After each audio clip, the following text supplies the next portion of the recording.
اس عظیم اجتماع گاہ پر پہلی نظر کرتے ہوئے میں 90s میں واپس آ گیا.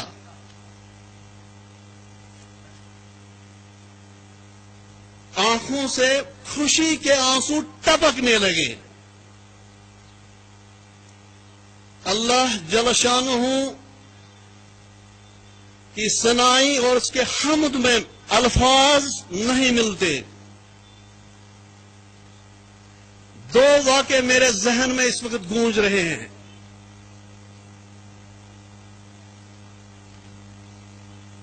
ہم جماعت اسلامیہ کا تانا بانا بکھیر کے رکھ دیں گے. ہمارے دوستوں نے کہا تھا 1995 میں، اور آج جب میں یہاں سروں کا انقلاب دیکھ رہا ہوں تو دل خوشی سے جھوم رہا ہے، اور صرف اللہ تعالیٰ کی بارگاہ میں شکر و ثناء کے جذبات امڑ آ رہے ہیں. جماعت اسلامی جموں کشمیر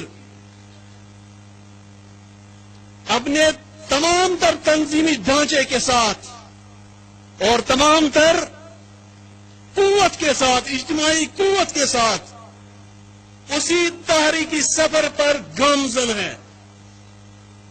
ٹھیک ہے، 2,500 لوگوں، 2,500 ارکان جماعت کی لاشیں آپ نے قبروں میں پہنچا دی، لیکن جماعت اسلامی جموں کشمیر اپنے ہدف سے منحرف نہیں ہوئی اور نہ کبھی ہو جائے گی. دوسری بات، آپریشن کلین اپ آپ نے شروع کیا.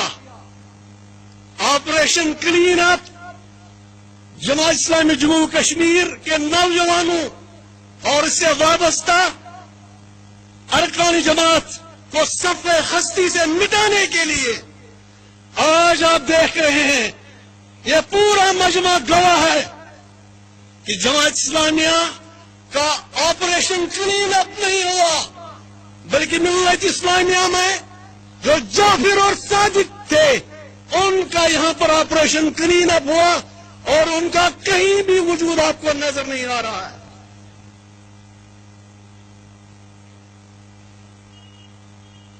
یہ جماعت اسلامیہ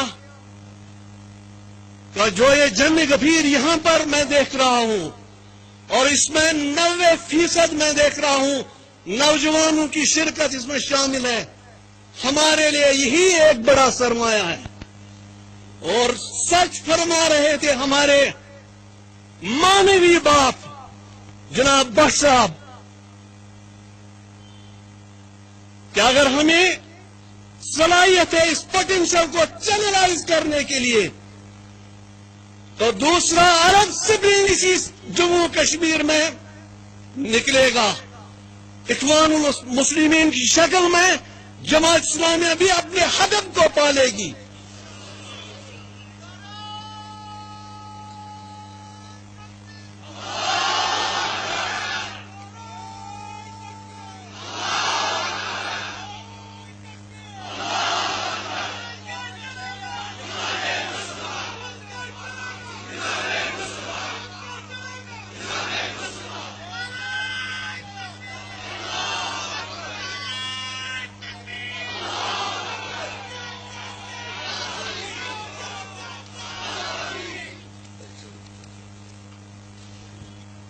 جماعت اسلامی جموں کشمیر اپنے پورے شعور کے ساتھ اسلام کو مکمل دین کے طور پر غالب کرنے کے لیے وجود میں آئی ہے، اور آج بھی اس کا وہی ہدف ہے اور اسی پر اس کا یقین بھی ہے اور اسی کے لیے کوشش بھی کر رہی ہے. جہاں کی غیر اسلامی تنظیموں کو جب کانٹا چبھ گیا